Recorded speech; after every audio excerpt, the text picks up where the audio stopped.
Good morning to all. Last class में हम लोग स्ट्रेस स्ट्रेन कर्व डिस्कस कर रहे थे, वहीं से हम लोग कंटिन्यू करते हैं अपना स्ट्रेस स्ट्रेन कर्व को। जैसा कि हमने देखा था क्लास में कि आपका स्ट्रेस स्ट्रेन कर्व कैसा दिखता है, तो हमने एक्स एक्सिस पे लिया स्ट्रेन,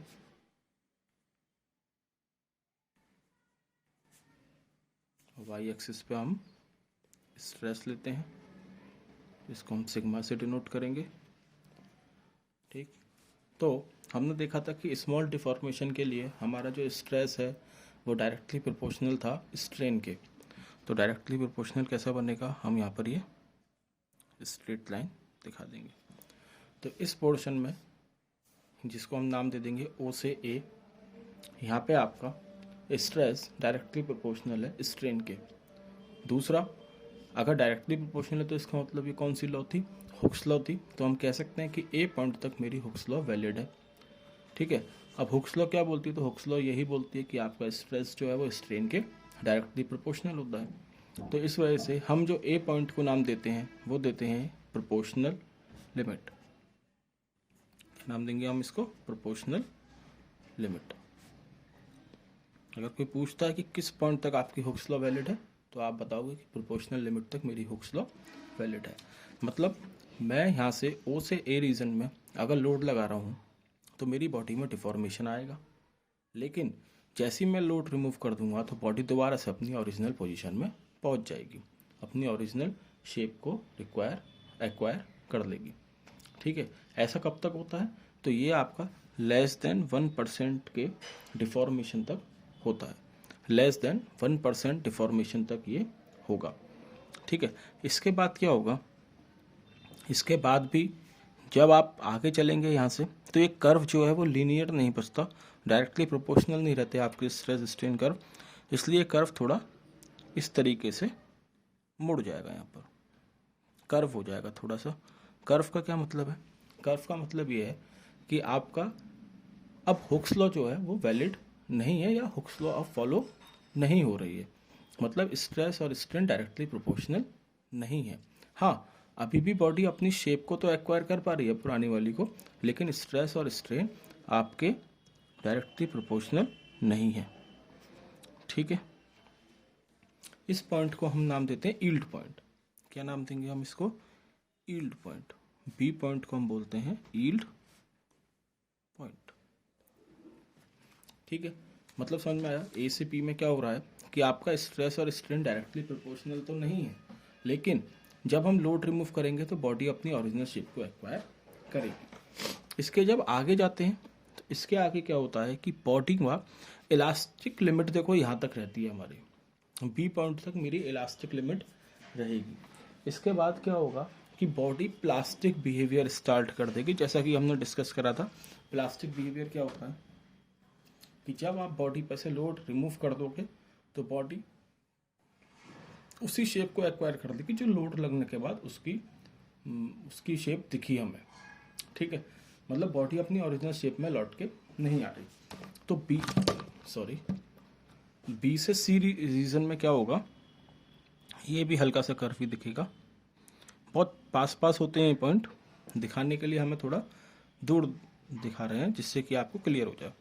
तो अब इस सी पॉइंट पे आपका क्या हो रहा है, बी से सी में बॉडी में परमानेंट डिफॉर्मेशन आ रहा है। क्या आ रहा है, बॉडी में परमानेंट डिफॉर्मेशन आएगा। ठीक है, तो ये जो आपका होता है ये है आपका 0.01, क्या स्ट्रेन 0.01 देख रहे हो। इलास्टिक जो आपका इलास्टिक बिहेवियर है वो लेस देन 0.01 के बीच में लाई कर रहा है, मतलब यहाँ से यहाँ तक आपकी बॉडी लोड हटा रहे थे ओरिजिनल शेप में आ रही, लोड हटा दिया ओरिजिनल शेप एक्वायर कर ली। लेकिन सी पॉइंट पे पहुँचते पहुँचते क्या हुआ, बॉडी में परमानेंट डिफॉर्मेशन आने लगा। तो ये जो चीज़ आपको दिखा रहे हैं ये वाला गैप, ये क्या है, ये आपका परमानेंट डिफॉर्मेशन या परमानेंट सेटिंग दिखा रहा है। किसमें, किसी भी मटेरियल में परमानेंट सेटिंग यहाँ पे हो रही है। आपने लोड लगाया, बॉडी अपनी ओरिजिनल शेप को एक्वायर नहीं कर रही बल्कि उसकी शेप ही चेंज हो रही है। इसके इसके बाद अगर हम आगे चलेंगे तो इसके आगे क्या होगा कि अब आप देखेंगे कि बॉडी में आप जैसे जैसे स्ट्रेस बढ़ाते जाएंगे स्ट्रेन भी बढ़ता जाएगा, ठीक है, नॉट डायरेक्टली प्रोपोर्शनल, ठीक है, डायरेक्टली प्रोपोर्शनल नहीं होंगे। तो आपका क्या है, लेंथ जो है वो इंक्रीज कर रही है ज़्यादा जल्दी एज कम्पेयर टू स्ट्रेस। मतलब बॉडी में डिफॉर्मेशन परमानेंट सेटिंग होगी, उसके बाद भी आप लोड बढ़ाते जा रहे हैं। देखो लोड आपने कम बढ़ाया है यहाँ पर, लेकिन डिफॉर्मेशन बहुत ज़्यादा आ गया है, डिफॉर्मेशन ज़्यादा आ गया है, ठीक, डिफॉर्मेशन इसमें आ गया है बॉडी में। ओके, तो इस डी पॉइंट पे जो हमें स्ट्रेस मिलता है उसको हम क्या बोलते हैं, stress at point D is known as breaking stress या ultimate tensile stress, ultimate tensile stress, जिसको हम सिग्मा यू से डिनोट करते हैं। अच्छा, यहाँ पे जो स्ट्रेस मिलेगा आपको पॉइंट बी पे, stress at point B is known as yielding stress, is known as yielding stress, ठीक। तो अगर आप बी पॉइंट पे देखेंगे तो ये सिग्मा वाई से डिनोट हो जाएगा, क्योंकि यील्डिंग है तो वाई से दिखा दिया। और यहाँ आओगे डी पॉइंट पर, तो डी पॉइंट पर जो आपको स्ट्रेस मिलेगा वो आप सिग्मा यू से दिखाओगे, ठीक है, अल्टीमेट टेंसाइल स्ट्रेस। इसके बाद क्या होगा, बॉडी पूरी तरीके से एक परमानेंट डिफॉर्मेशन आपको बॉडी में देखने को मिला। इसके बाद क्या होता है, इसके बाद बस बॉडी ब्रेक हो जाती है, ये थोड़ा सा बॉडी इधर आके कमज़ोर हो जाती है, इसलिए कम स्ट्रेस पे भी ब्रेक हो जाएगी। तो इस जगह पर ये पॉइंट ई, ये क्या है, ये है आपका ब्रेकिंग पॉइंट, या इसको हम फ्रैक्चर पॉइंट भी कहते हैं, ठीक है, ब्रेकिंग पॉइंट या फ्रैक्चर पॉइंट। अगर यहाँ तुम स्ट्रेस देखोगे, सॉरी स्ट्रेन देखोगे, तो ये रहता है 0.30, ठीक है, इतने स्ट्रेस पे आपकी बॉडी ब्रेक हो जाती है, ठीक। तो अगर हम बात करें कि पॉइंट सी से ई तक बॉडी ने कौन सा बिहेवियर शो करा, तो ए से बी, फ्रॉम ए से बी क्या 0 to B, from O to B body show करती है इलास्टिक बिहेवियर। कैसा, इलास्टिक बिहेवियर। आफ्टर दैट क्या हो रहा है, अब मैं अगर बात करूं सी से ई तक, and from C to E body क्या शो करेगी आपको, प्लास्टिक बिहेवियर शो करेगी, प्लास्टिक बिहेवियर। क्या ये सब हम लोग डिस्कस कर चुके हैं। प्लास्टिक मतलब जब आपने बॉडी पर लोड लगाया तो बॉडी ने अपनी ओरिजिनल शेप एक्वायर नहीं करी, बल्कि कुछ उसकी शेप में चेंज आ गया, परमानेंट डिफॉर्मेशन आ जाता है जब प्लास्टिक बिहेवियर बॉडी शो करती है, ठीक है। इतना हम लोग डिस्कस कर चुके थे क्लास में, और ये रिवीजन करना जरूरी था, काफ़ी दिन का गैप हो गया इसलिए। चलिए अब on the basis of this curve, on the basis of stress strain curve, है ना, मटेरियल्स को हमने क्लासिफाई करा। On the basis of stress strain curve we classified materials as, तो हमने 3 कैटेगरी में मटेरियल्स को डिवाइड कर दिया on the basis of stress strain curve. अच्छा, ये और बता दूं कि ये जो कर्व है आपके डक्टाइल मटेरियल के लिए है। किसके लिए है, डक्टाइल मटेरियल के लिए। डक्टाइल मटेरियल में ही आपको इतना प्लास्टिक बिहेवियर और इलास्टिक बिहेवियर देखने को मिलेगा। ब्रिटल में ऐसा नहीं होता, ब्रिटल मटेरियल डायरेक्टली टूट जाता है।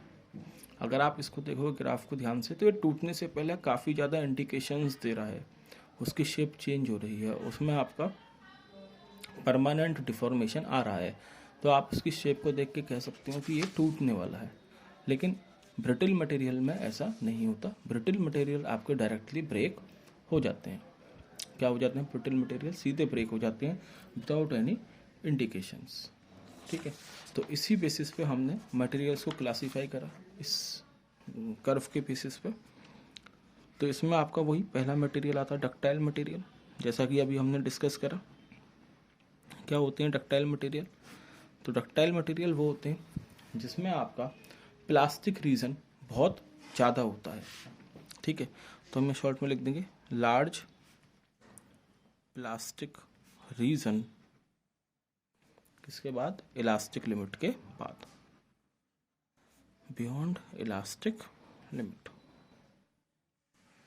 ठीक है, large plastic region beyond elastic limit.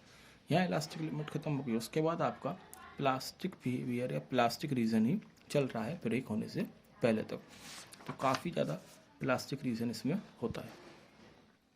ऐसे एग्जाम्पल, तो बहुत एग्जाम्पल हैं इसके। हम नॉर्मली जो भी मटेरियल यूज़ कर रहे हैं वो ज़्यादातर डक्टाइल ही मिलेगा, जैसे आयरन,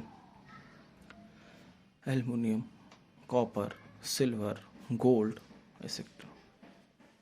ठीक है, उसके बाद हमारा आता है ब्रिटल मटेरियल। अब ब्रिटल मटेरियल, जैसा कि अभी हमने डिस्कस करा था, ब्रिटल मटेरियल वो मटेरियल होते हैं जिसमें प्लास्टिक रीजन बहुत कम होता है। प्लास्टिक रीजन बहुत कम होगा, very small plastic region, very small plastic region. ठीक है, सो ब्रेकिंग पॉइंट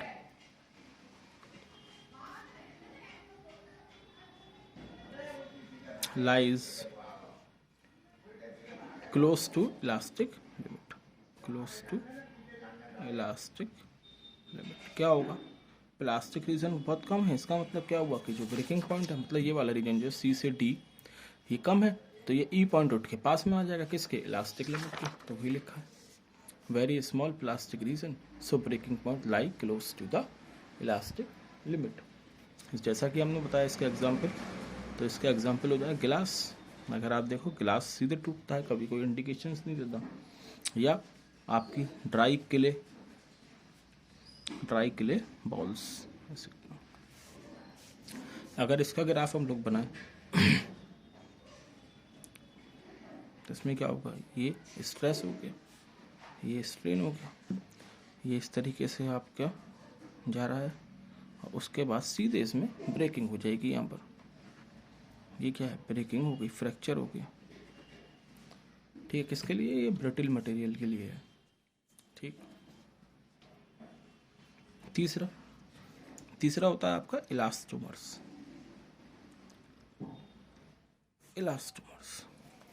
अब इलास्टोमर्स क्या है? तो इलास्टोमर्स वो मटेरियल हैं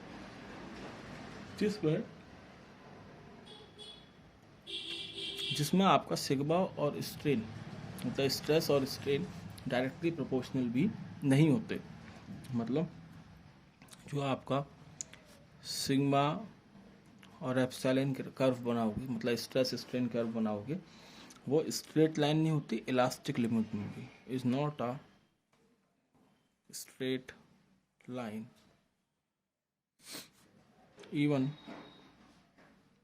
even within the elastic limit। समझ गए? स्ट्रेस स्ट्रेट कर्व में आपको इलास्टिक लिमिट में भी आपको एक स्ट्रेट लाइन नहीं मिलेगी। देखो यहाँ जा रही है ना स्ट्रेट, इसमें थी स्ट्रेट ये, लेकिन इसमें आपको इलास्टिक लिमिट में, इलास्टिक रीजन में भी आपको स्ट्रेट लाइन नहीं मिलेगी। ऐसे मटेरियल को हम क्या बोल देते हैं? इलास्टोमर्स। ठीक, और and have no plastic region, इनमें कोई भी प्लास्टिक रीजन नहीं होता। And have no plastic region, direct टूटेंगे।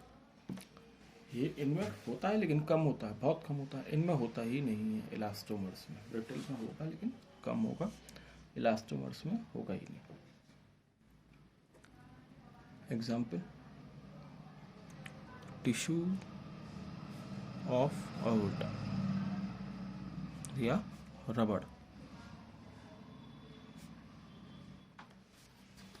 ठीक है, ये आपके इलास्टोमर्स हो गए। ठीक, आगे चलते हैं।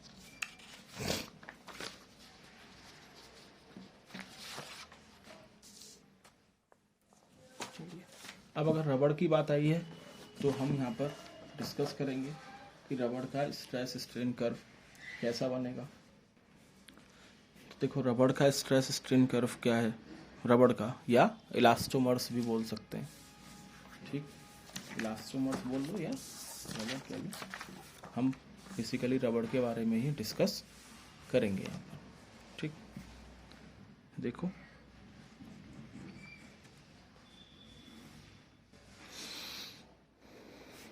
ये आपका स्ट्रेस हो गया, ये आपका स्ट्रेन है।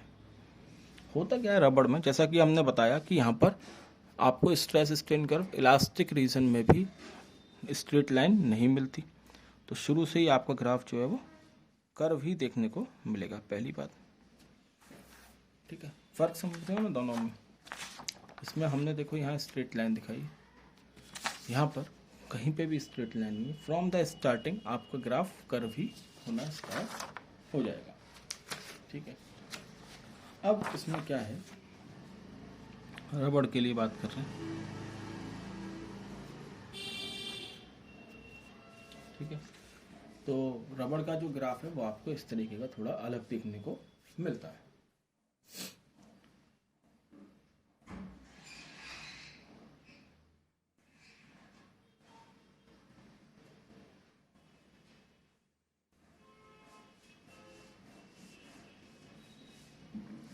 ठीक, अब इसमें होगा क्या, इसमें ये होता है कि जब आपने यहाँ से यहाँ ग्राफ को, मतलब इसमें स्ट्रेच करा रबड़ को, तो इसकी लेंथ में चेंज आएगा। ठीक है, सेवरल टाइम आपने रबड़, कॉमन ऑब्जर्वेशन है, देखा भी होगा कि रबड़ खींची जाती है 8 to 10 टाइम्स, उसकी लेंथ हमारी चेंज हो सकती है। ठीक, अब यहाँ पर क्या है कि जब आपने इसको ये करा तो ये इस तरीके से आपको इसका ग्राफ मिला, लेकिन जब रबड़ अपनी ओरिजिनल शेप में लौट के जाती है तो वो इस पाथ को कवर नहीं करती, इस पाथ को ट्रेस नहीं करती दोबारा, बल्कि दूसरी ही पाथ से अपने ओरिजिनल शेप को एक्वायर करेगी। ओरिजिनल शेप तो एक्वायर करती है, तो हम सबको मालूम है। ठीक है, इस तरीके से ये दूसरी शेप, तो यहाँ पर क्या देखने को मिल रहा है, तो रबड़ वायर, पहली बात तो आपका हुक्स लॉ ओबे नहीं करता, दूसरी बात सेम ग्राफ को, सेम कर्व को ट्रेस नहीं करेगा जब आप इसकी अनलोडिंग करोगे उसके बाद। ठीक है, इसी फीचर को हम क्या बोलते हैं, इलास्टिक हिस्टेरिसिस बोलते हैं। ठीक, क्या बोलते हैं, इलास्टिक हिस्टेरिसिस। होगा क्या इसमें आपका, अब ये ग्राफ क्या बता रहा है आपको, ये ग्राफ ये बता रहा है कि यहाँ पे आपका एनर्जी का लॉस हो रहा है। ठीक है, या हम कह सकते हैं कि जो मटेरियल वर्क कर रहा है अपनी ओरिजिनल शेप में लौटने के लिए वो कम है, किससे, जो हमने उस पर डिफॉर्मिंग फोर्स लगाई उससे कम है। ठीक है,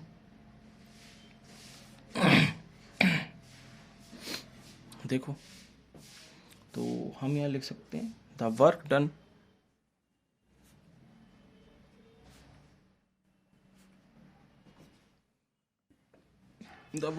by material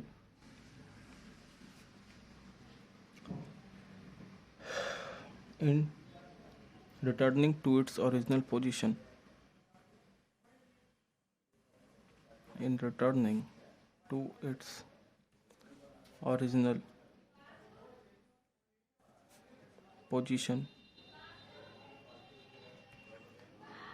is less than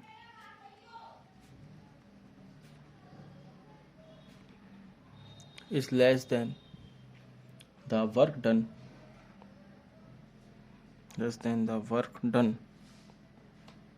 by deforming force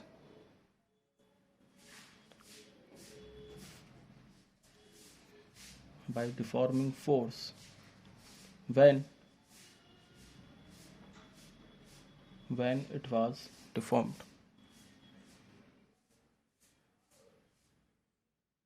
When it was deformed. समझ में आया क्या कह रहा है? जो वर्क डन कर रहा है मटेरियल अपनी ओरिजिनल शेप में लौटने के लिए, वो कम होता है किससे? जो वर्क डिफॉर्मिंग फोर्स ने करा था जब उसकी शेप चेंज हुई। ऐसे मानो कि मैंने एक रबड़ ली, मैंने उसको खींचा, तो ये वर्क जो हुआ वो डिफॉर्मिंग फोर्स ने इसको वर्क करा इसकी शेप चेंज करने के लिए। लेकिन जब भी अपनी ओरिजिनल शेप पे लौटी तो रबड़ जो है वो कम वर्क करेगी as compare to the deforming force. ठीक है, तो अब सवाल उठता है जब वर्क कम करा इसका मतलब एनर्जी कहाँ गई? ठीक है, तो जो पर्टिकुलर अमाउंट ऑफ एनर्जी है वो यहाँ पर एब्जॉर्ब हो जाती है मटेरियल में, और वो हमें किस फॉर्म में दिखती है? हीट की फॉर्म में दिखेगी। और इसी फेनोमेना को हम क्या बोल देते हैं? इलास्टिक हिस्टेरिसिस बोलेंगे। समझ में आ रहा है? यहाँ से यहाँ ऐसे गया और लौट के ऐसे आ रहा। ठीक है, तो a particular amount of energy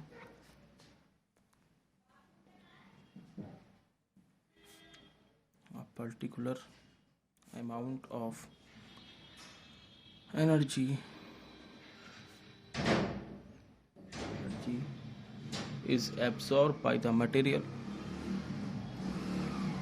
is absorbed by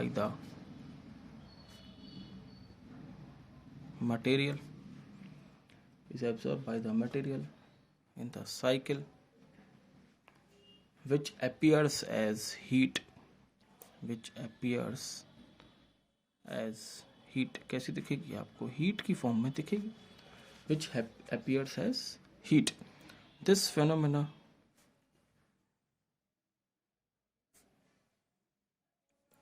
is called elastic hysteresis.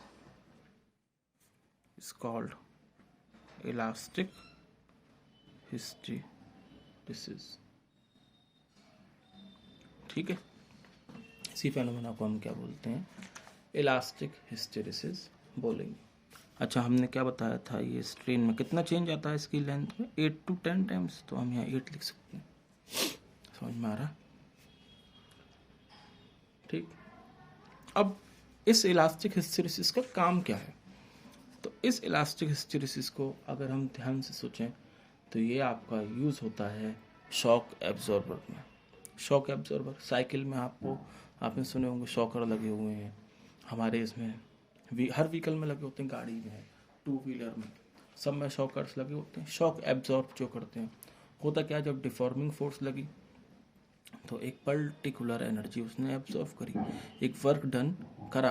किसने? डिफॉर्मिंग फोर्स ने, मतलब आपको धच्ची लगी। ठीक, लेकिन लौटने में क्या हो रहा है? लौटते टाइम पर आपको उतना शॉक नहीं लगेगा। क्यों नहीं लगेगा?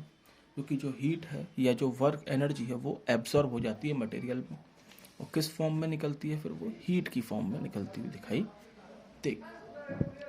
ठीक है, तो हम कह सकते हैं it has an important application. It has an important application in shock absorbers.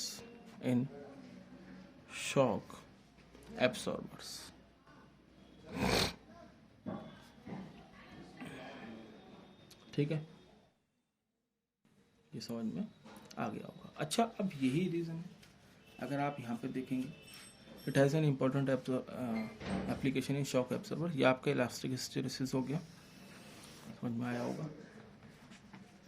अब नेक्स्ट आप देखोगे तो हमें एक चीज़ और यहाँ क्लियर करनी है, जैसा कि काफ़ी लोगों को डाउट था क्लास में, बच्चों ने पूछा भी मुझसे, तो एक चीज़ यहाँ क्लियर कर देते हैं इसी जगह पे कि आपका जो स्टील है, नोट में डालेंगे इसको, जो स्टील होता है हमारा वो ज़्यादा इलास्टिक होता है रबड़ से। Steel is more elastic than rubber. हालांकि ये बात मैंने क्लास में, मुझे याद है कि पता ही थी, ठीक, लेकिन हम दोबारा डिस्कस करेंगे। Steel is more elastic than rubber. उस दिन मैंने थ्योरेटिकल वे में बताया था। क्या बताया था कि अगर मैं सेम पीस ऑफ इलास्टिक लूँ और सेम पीस से मतलब है सेम शेप एंड साइज का मैंने इलास्टिक का एक रबड़ ले ली और उसी सेम शेप और साइज का मैंने एक स्टील का मटेरियल ले लिया।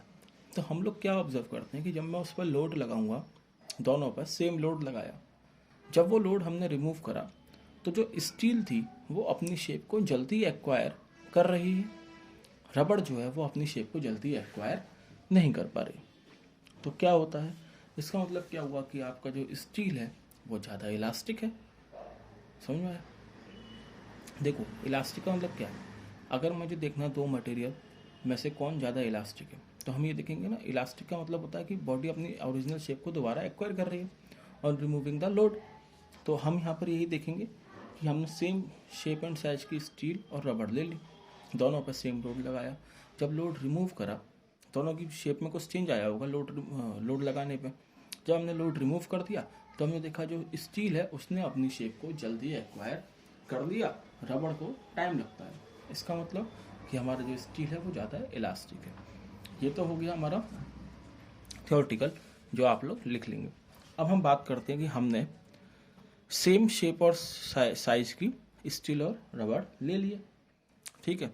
तो यंग्स मॉडुलस का फॉर्मूला हमने पढ़ा था, क्या होता है Young's modulus is equal to stress upon strain, या हम बोल सकते हैं लोड अपॉन एरिया। स्ट्रेस की जगह आएगा और स्ट्रेन की जगह आएगा चेंज इन लेंथ, ऊपर चले जाएगी ओरिजिनल लेंथ। ये हम लिखवा भी चुके हैं, पी एल अपॉन ए डेल्टा एल, ठीक है। अब देखिए अगर मैंने सेम लोड लगाया, ठीक, सेम लोड लगाया तो यंग्स मॉडुलस फॉर स्टील कितना हो जाएगा, P इंटू सेम शेप और साइज लिया था तो लेंथ बराबर रहेगी, ठीक है, अपॉन एरिया भी सेम रहेगा क्योंकि सेम शेप एंड साइज लिया है, into change in length in steel. इसी तरीके से यंग्स मॉडुलस फॉर रबड़ कितना हो जाएगा, तो P लोड लगा रहे हैं, L लेंथ रहेगी same, area same, a load वोड सब सेम था।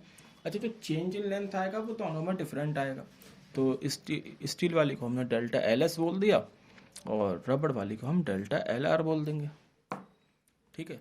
भाई चेंज इन लेंथ तो अलग आएगा ना दोनों में, हमने दोनों का सेम शेप साइज लिया, ठीक है, तो दोनों की लेंथ बराबर हो गई, दोनों का एरिया बराबर हो गया, हमने दोनों पे बराबर लोड लगाया तो दोनों का P भी बराबर हो गया। P यहाँ पर क्या है मैं आपको बता देता हूँ, P यहाँ पे लोड है, प्रेशर नहीं है, लोड है, ठीक है।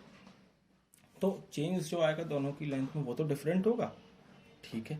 अब अगर मैं इसको इक्वेशन 1 बोल दूँ, इसको इक्वेशन 2 बोल दूँ और इक्वेशन 1 को मैं डिवाइड कर दूँ, divide equation 1 divided by equation 2 कर दूँ, तो हमें क्या मिलेगा, हमें मिलेगा we get Young's modulus of steel divide by Young's modulus of रबड़ is equal to P L divide by A into delta L S. ये तो ऊपर आएगा, नीचे क्या आएगा, नीचे आएगा P L upon A into delta L R. P से पी कैंसिल, एल से एल कैंसिल, ए से ए कैंसिल। तो यहाँ जो मुझे मिलेगा Y S upon Y R कितना मिलेगा, delta L R divide by delta L S. अच्छा आप खुद ही सोच के बताओ कि चेंज इन लेंथ किस में ज़्यादा आएगी, रबड़ में या स्टील में। तो भाई तुम्हें मालूम है कि रबड़ ज़्यादा आसानी से खिंच जाती है या ज़्यादा आसानी से दब जाएगी, तो जो ज़्यादा चेंज इन लेंथ आएगा वो किस में आएगा, सॉरी, तो जो ज़्यादा चेंज इन लेंथ आएगा वो रबड़ में आएगा। अब सुनो ध्यान से, अगर चेंज इन लेंथ ज़्यादा रबड़ में आया तो इसका मतलब ये जो रेशियो है वो 1 से ज़्यादा आएगा, और अगर ये 1 से ज़्यादा आया तो वाई एस जो है वो वाई आर से ज़्यादा हो जाएगा। नहीं समझ में आया तो इसको हम आगे लिखते हैं। हमें क्या मिल गया अभी तक, हमें मिला Y S upon Y R is equal to delta L R divide by delta L S, या मैं इसको लिख सकता हूँ Y S is equal to delta L R divide by delta L S into Y R. ठीक है, ये लिख दिया। अब जो चेंज इन लेंथ होगा वो रबड़ में ज़्यादा होगा एज कंपेयर टू स्टील। इसका मतलब ये जो रेशियो है वो 1 से ज़्यादा आएगा। ये 1 से ज़्यादा आएगा, इसका मतलब जो यंग्स मॉडुलस ऑफ स्टील है वो कुछ टाइम्स ज़्यादा आएगा किससे, रबड़ के यंग्स मॉडुलस से, है ना। Therefore Young's modulus of steel must be greater than Young's modulus of rubber. और क्योंकि इसका यंग्स मॉडुलस ज़्यादा है, देयरफॉर हम कह सकते हैं steel is more elastic than rubber. ठीक है, steel is more elastic than, दोनों तरीके से समझा दिया। ठीक, अब तुम्हारे सामने प्रूफ किया गया है कि कैसे आपका स्टील ज़्यादा इलास्टिक है रबड़ से। ठीक है, चलिए आगे चलते हैं। अब ये जो इलास्टिक बिहेवियर आपका है, इसका हमारा यूज़ क्या है, तो एप्लीकेशंस ऑफ इलास्टिसिटी आपका नेक्स्ट आ जाता है। एप्लीकेशंस ऑफ इलास्टिसिटी देखो आपके में ज़्यादा है नहीं और ना हमें इसमें ज़्यादा डीप में जाना है। ठीक, लेकिन हाँ ये है कि अब ये जो इलास्टिक बिहेवियर हमें मटेरियल से देखने को मिल रहा है, तो इसका यूज़ क्या है, तो इसका यूज़ कई जगह यूज़ है, जैसे कि आपका डिज़ाइन ऑफ ब्रिजेस।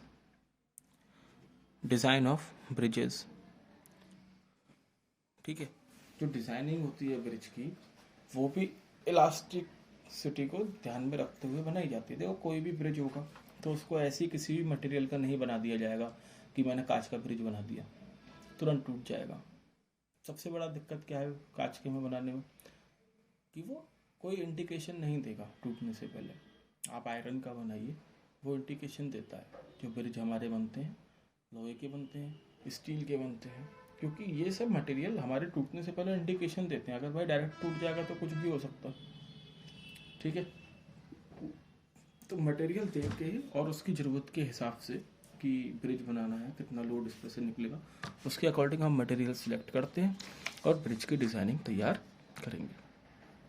ठीक है, रोप जो होती है, क्रेन्स आपने देखी होगी आप लोगों ने, तो क्रेन में क्या होता है, पूरा मटेरियल पूरा क्या उसका सिस्टम क्या है कि यहाँ पे एक हुक लगा होता है। अब ये जो हुक लगा होता है ना यहाँ, इसकी भी डिज़ाइनिंग अलग से होती है। इस हुक की डिज़ाइनिंग अलग है और यहाँ पे आपकी एक रोप लगी रहती है, इसमें आप लोड लगाते हो, लोड टांगते हो। अब लोड जो हम टांग रहे हैं, हर क्रेन की अपनी एक कैपेसिटी होगी। ठीक, मान लो कि मुझे कोई ऐसी क्रेन बनानी है जिसकी लिमिट कितनी हो उठाने की। देखो हर क्रेन की लिमिट अलग अलग होगी, उस पर लिखा रहता है कि भाई इतना लोड उठा सकती है, इससे ज़्यादा नहीं उठा पाएगी। तो लोड उठा रही है, कितना लोड उठा रही है, ये डिज़ाइनिंग में ही होता है। जैसे किसी को बनवानी है, क्रेन बनवाई, कंपनी ने ऑर्डर दिया, तो वो बताएगी कि हमें इतने कैपेसिटी की क्रेन चाहिए कि इतना लोड उठा सके, 10 टन उठा सके, 20 टन उठा सके। तो ये जो लोड है, जैसे जैसे आपका लोड बढ़ता जाएगा, अब सारा खेल इसमें किसका है, ये जो रोप है ना, एक तो हुक का है, दूसरा ये जो रोप है इसका खेल है सारा। तो आपका ये रोप भी आपको इस तरीके से डिज़ाइन करनी है कि इसकी जो डायमीटर है, देखो लेंथ तो हो सकती है लेकिन जो डायमीटर है वो आपको इसकी पता करनी पड़ेगी कि हमें कितना लोड उठाने के लिए कितनी डायमीटर की रोप चाहिए होगी, थिकनेस कितनी चाहिए होगी। लंबाई तो ठीक है जितनी भी हो, लेकिन थिकनेस कितनी चाहिए होगी। भाई मान लो 10 टन का लोड उठाना है और तुम लगा दो ये सूतली जो आती है, तो तुरंत टूट जाएगी, उठा भी नहीं पाएगी। तो क्यों, और अगर उसी को मैं थोड़ा मोटा कर दूं और थोड़ा मोटा कर दूं, तो वो डिपेंड करता है कि कितना लोड मुझे उठाना है, उसके अकॉर्डिंग हम डिज़ाइनिंग करते हैं। तो रोप पे सारी चीज़ डिपेंड करेगी कि रोप की आप थिकनेस कितनी ले रहे हो। तो ये आपकी एप्लीकेशंस हैं इलास्टिसिटी की। ठीक, अब नेक्स्ट हम लोग चलते हैं कि elastic potential energy. Elastic potential energy. Elastic potential energy क्या है भाई? देखो, ये तुम्हारा एक रोप है, ये एक रोप है, ठीक है।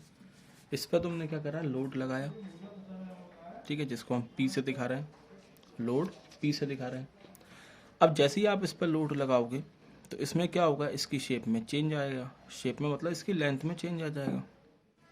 तो ये हमने लोड लगाया था, तो हमने कहा ये जो इसकी उसमें, और लोड तो अभी अभी भी लगी रहा है ये, ठीक। तो यहाँ तक इसकी लेंथ में चेंज आया, इसको हमने क्या बोल दिया, एक्स बोल दिया, ठीक। इसको हमने क्या बोल दिया, x, change in length. X क्या है, चेंज इन लेंथ।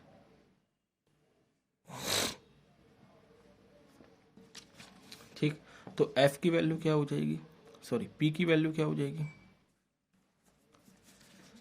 पी क्या हो जाएगा, तो लोड अपॉन एरिया होता है ना, स्ट्रेस। तो A Y upon L into change in length X. अभी अभी देखा यार पीछे, ये रहा लोड, लेंथ, एरिया और चेंज इन लेंथ। हमने लोड यहीं रोक दिया, एरिया को इधर ले गए, चेंज इन लेंथ को इधर ले गए, नीचे आ गया। चेंज इन लेंथ जो डेल्टा एल से दिखाई थी वो यहाँ एक्स से दिखा रहा है। तो A Y upon L into X, ये आपकी क्या आ गई, लोड आ गया। इतना लोड आपने लगाया होगा अगर एक्स चेंज आ रहा है लेंथ में, ठीक है। इसको हम यहाँ शो भी कर सकते हैं कि यंग्स मॉडुलस क्या होता है, स्ट्रेस अपॉन स्ट्रेन होता है, ठीक। और स्ट्रेस क्या होता है, लोड अपॉन एरिया होता है। ये क्या होता है, चेंज इन लेंथ जो एक्स है इंटू ओरिजिनल लेंथ। तो यहाँ से हम पी निकाल रहे हैं, तो पी निकाल रहे हैं, तो A Y upon L into X, ये तुम्हारा लोड आ गया, ठीक। अब अगर यह एक्सटर्नल लोड, द वर्क कितना करेगा, ये external load, work done by external force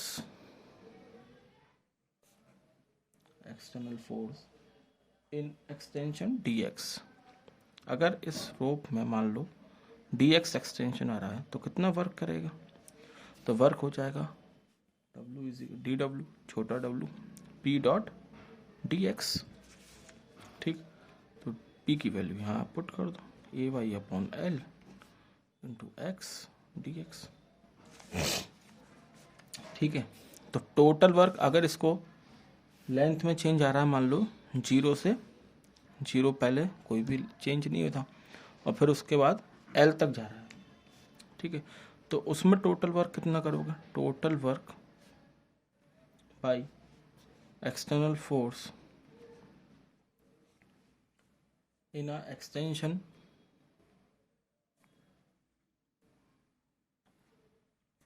zero to L,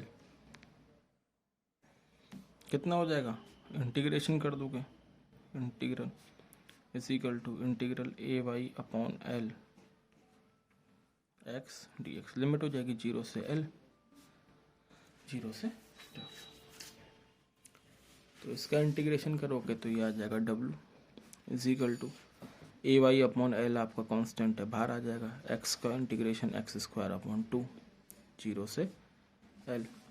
तो ये जो आपका W आया वो आया A Y upon L into L square divide by 2। अब समझना, ये जो L है, इस L से ये L मत काट देना, कैपिटल L है हमारी ओरिजिनल लेंथ वायर की या रोप की, और ये जो स्मॉल l है ये टोटल जो चेंज इन लेंथ आया वो है, ठीक है। क्या है ये, टोटल चेंज इन लेंथ, ठीक है। अब ये जो वर्क आपने करा, यही वर्क आपका इसमें एनर्जी की तरह स्टोर हो जाएगा, जिसको हम बोल देते हैं इलास्टिक पोटेंशियल एनर्जी, ठीक है। This work is stored into wire as elastic potential energy, elastic potential energy. ठीक है, तो किससे दिखा देंगे, U is equal to AY upon 2L into L square. ये तुम्हारा फॉर्मूला है। ठीक है, अब इस फॉर्मूले को मैं थोड़ा चेंज करके लिखूंगा। क्या है मेरे पास, U is equal to AY upon 2L into L square. ठीक, तो क्या मैं इसको ऐसे लिख सकता हूँ, U is equal to half हमने बाहर दे लिया इंटू Y, एक L हमने अंदर लिया, divide by capital L into small L, ये वाला बाहर रह गया था एक, into L into A into L। ए कहाँ से आया, ये वाला A आ गया, ये L कहाँ से आया, तो हमने ऊपर नीचे मल्टीप्लाई कर दिया कैपिटल L का। ठीक, तो U is equal to half, अच्छा ये क्या चीज़ है, ये आपका स्ट्रेस है, ध्यान से देखो, L अपॉन L क्या हो गया, स्ट्रेन हो गया, तो Y Young's modulus into strain किसके बराबर होगा, स्ट्रेस के बराबर होगा। ठीक, change in length divide by original length किसके बराबर होगा, स्ट्रेन के बराबर होगा। एरिया इंटू लेंथ किसके बराबर होगा, वॉल्यूम के बराबर होगा। ये है तुम्हारा formula, half into stress into strain into volume. ये पोटेंशियल एनर्जी का फॉर्मूला है, half into stress into strain into volume. कोई पूछे per unit volume, elastic potential energy per unit volume कितनी हो जाएगी, तो U अपॉन वॉल्यूम, वॉल्यूम नीचे चला गया, is equal to half into stress into strain. इसी को हम स्मॉल u से दिखा देते हैं, तो ये हो जाएगा half into stress into strain. ठीक, ये क्वेश्चन 3 है, इसको 4 डाल लो।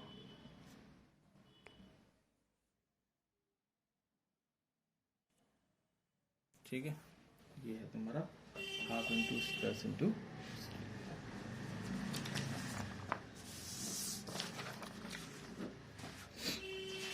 ठीक, तो ये था तुम्हारा आज का लेक्चर। इसको वीडियो को देख लेना, कोई डाउट रहता तो हम क्लास में डिस्कस करेंगे। Okay, thank you.